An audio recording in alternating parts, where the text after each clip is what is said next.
Hello, my name is Bailey Sandy. I am the opinion editor with The Emerald, and today I am joined by Congressman Peter DeFazio. Thank you, Congressman, for being with us today. Appreciate the opportunity. Our first question is, if re-elected to Congress, what would your top priorities be? This having been the perhaps the worst Congress in history, scholars are still arguing whether there was one that was more dysfunctional in the lead up to the Civil War when we were about to start shooting at one another. But there's an awful lot that remains to be done. I'll start with something that would pertain to students, and then I'll go over to general issues. Debt relief is key for students, in my opinion. I'm a sponsor of the Elizabeth Warren's bill in the House, which would say, hey, Wall Street banks can borrow money at 1/10 of 1%. Why not students? What's a better investment in the future of the country? Students with a good education or crooks on Wall Street. So that's an easy one for me. Obviously, we haven't moved it with the Republicans in charge, but I'm hopeful that they'll come around.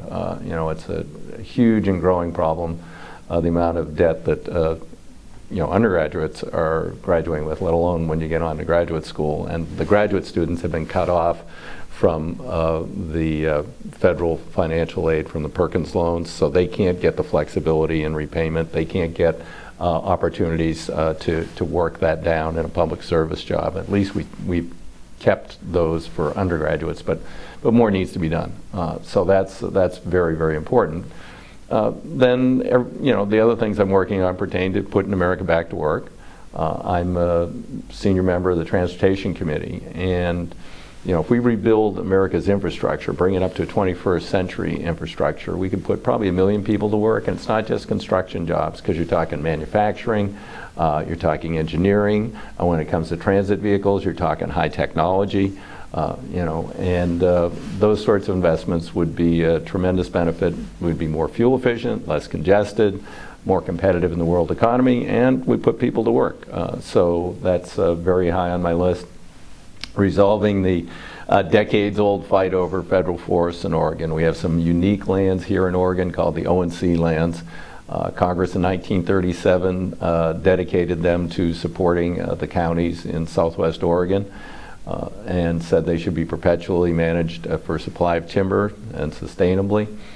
We've been involved in a long fight, and the timber harvests are down to about 10% of what they used to be. They were cutting too much before. In fact, when I ran for Congress, they said, hey, they're cutting too much timber, and we got to save the old growth. Now we've sort of swung the pendulum the other way. We're not even going in and managing young stands that were previously harvested. So I'm trying to work for a balance there that will, number one, protect all the remaining old growth, protect the riparian and the water quality, add some wilderness to the Rogue River, but also provide for scientific management on the minority of the lands, which are younger stands, previously managed stands, using scientifically based forestry called ecological forestry from a couple of professors, one at OSU and one at the University of Washington. Resolve that issue so the counties will have the money to provide critical services, and we will have some jobs in rural Oregon with a more stable supply. So that's very important to my district, and from there the list gets really long. So you kind of touched on this a little bit, but students need jobs both while in school and when they graduate. Mm-hmm. Do you have any ideas of ways to increase the well-paying jobs in Oregon? Well, first off, let's talk about all jobs. We should lift the national minimum wage to over $10 an hour. A lot of people, some of whom have graduated, unfortunately graduated from college, working 2 jobs to try and make ends meet. 2 minimum wage jobs. It's not right that people should work 40 hours a week and still be below poverty level. So we should raise the national federal minimum wage. I think the federal government, I just met a couple of young people who were in AmeriCorps last week, who had graduated college and went into AmeriCorps. They're working with the Federal Emergency Management Agency. I have a friend's daughter who taught for 2 years in AmeriCorps. I think we should make more of those slots available directly for people who want to do public service so that they could go right from college into a public service job and get debt relief while they're doing it. As I talked earlier, a transportation bill would employ, I mean, again, as I said, it's not just construction work, it's manufacturing, it's engineering, it's high tech, and it has a spillover effect, because we mandate Buy America, we mandate minority business enterprises and small businesses get contracts when we're doing that kind of work.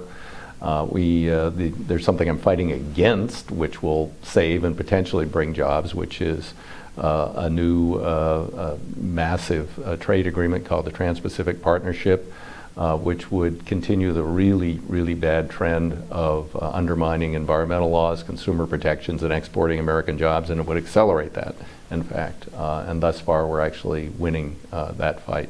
It's unfortunate, but I've never, served under a president who had a rational trade policy that would benefit people in this country and bring and keep jobs home, stop corporations from offshoring to get to exploited labor and countries that don't have any environmental laws.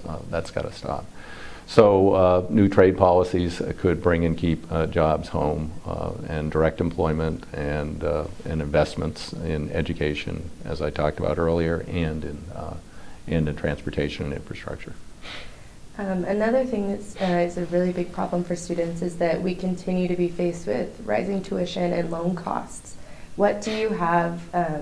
Do you have any ideas of how to improve the situation for students, or what have you done to improve the situation? Well, personally, I give I have refused to take congressional pay raises, and I created a scholarship fund, and I've provided over 200 scholarships so far out of that, but that's a personal thing.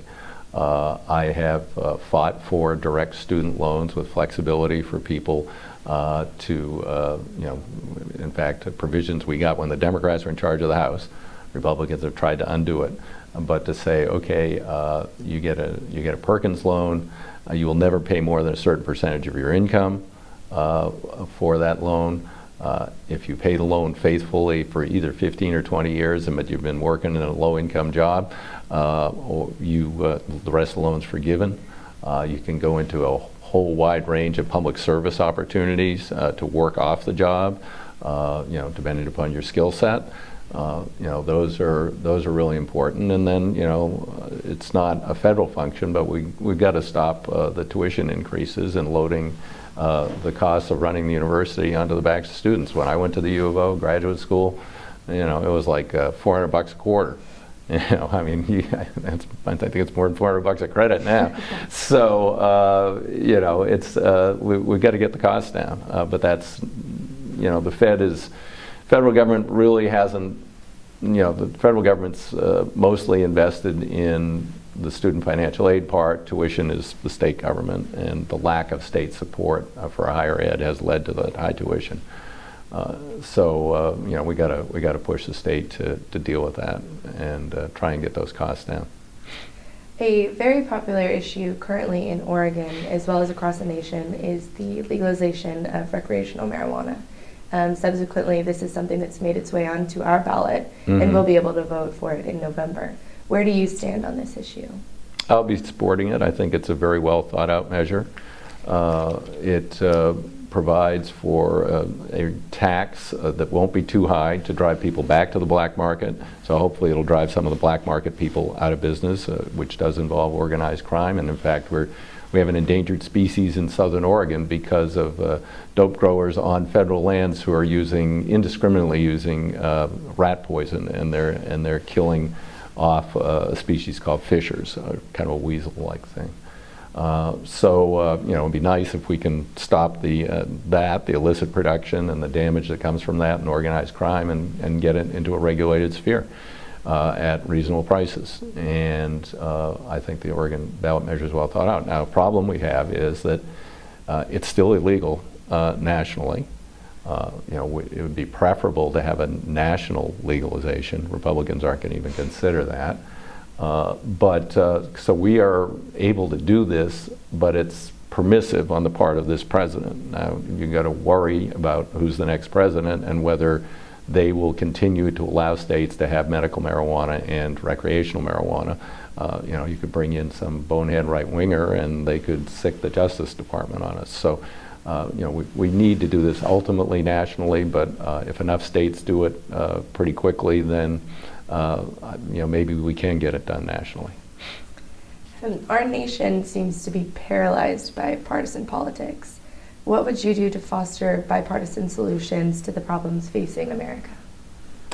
Well, there are some moderate Republicans left, and I've managed to have some legislative successes working with them. You know, but unfortunately, the Republican conference has been bullied by the Tea Party extremists, about 50 of them who were elected in the landslide of 2010.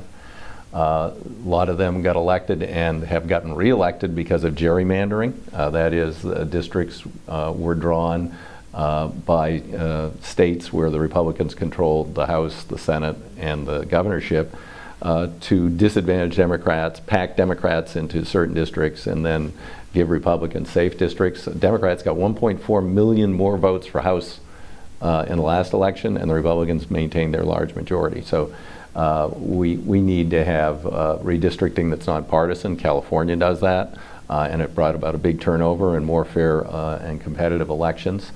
You know, Oregon hasn't had that problem particularly. You know, our legislature actually agreed on redistricting, but in a lot of states it's happened.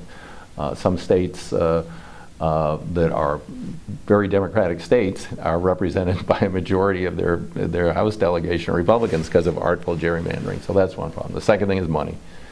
You know, the extremist right-wing billionaires, the Koch brothers, and one guy who has spent $1 million against me named Bob Mercer, Wall Street hedge fund billionaire, ultra right-winger. They're trying to buy a government that'll do what they want. And the Supreme Court, through a really activist, judicial activist, radical opinion, overturned all of our 100 years of precedent to have some controls over election spending. And I'm co-sponsoring constitutional amendments to say corporations aren't people, money isn't speech, and we want our democracy back. But again, the Republicans aren't moving those bills. But that, to me, is one of the biggest problems. Who are extremists. And that has moved the whole Congress and moved the Republican conference. I'll give one example. This guy who may end up in the Senate. His name is Tom Cotton. There were 11 Republicans, I believe, or 13. It was an odd number in a primary. No one knew who this guy was, but he was the most extreme of that 11 or 13 people. I mean, like off the edge of the flat earth, extreme. And he wasn't doing so well, and then one day he woke up, went to his mailbox, and there was hundreds of thousands of dollars of money provided by one of these right-wing groups. And he won, he's in Congress, and now he might end up in the Senate. So big money is a huge problem, and it's electing extremists who will do what they want, which is lower taxes for rich people, do away with environmental laws, and you know, the heck with public infrastructure, public education. I mean, I've got an opponent who for years campaigned to abolish public education and says he does not support federal financial aid. He checked the box. He does not support federal financial aid. You know, it's some very extreme view of an America that I don't want to live in. Many University of Oregon students are impacted by immigration. Where do you stand on the DREAM Act and the treatment of immigrants in this country? Well, I voted for the DREAM Act. Unfortunately, it passed the House and didn't pass the Senate. That was in 2010, I believe. And since the Republicans have taken over, again, being driven by their right-wing extremists, I mean, I believe if we could bring the DREAM Act to the floor, we could pass it. But the Republican leadership is afraid of their 40 or 50 radicals. And not just afraid of the radicals because they threaten the Republican leadership and say, well, we'll find someone, we'll take you out. But they're also all afraid of Tea Party primaries. You know, I mean, if you make the Koch brothers mad, they can put $2, $3, $4, $5 million into some right-wing nut to run against a moderate Republican, and they've done that. They're just cleansing the Republican Party. So the Republican Party is in paralysis. I believe that if we could get that bill to the floor, it would win. You know, I voted for it before, and we had Republicans vote for it. It's way majority Democrats voting for it, but some Republicans voted for it. But we're kind of stuck right now. My final question, and this is an issue that's been really prevalent on our campus recently, is what would you do to address violence against women on campus and in the home? Well, it's an incredibly difficult issue. You know, I mean, I'm not going to pretend to have the solutions, but I've got to say that, you know, what had been going on was essentially the administration sticking their head in the sand, and some cases that, particularly there have been some recently in places like Florida. There was a big article in the New York Times just recently about how they're sort of like wink and nod. If it's a big football player, you know, it's like, oh, well, that didn't really happen. It's got to involve cultural changes, which are education, you know, and educating, you know, starting at a young age, you know, trying to deal with educating people about how you properly and respectfully treat women or the other sex, because there have been a few cases that have gone the other way.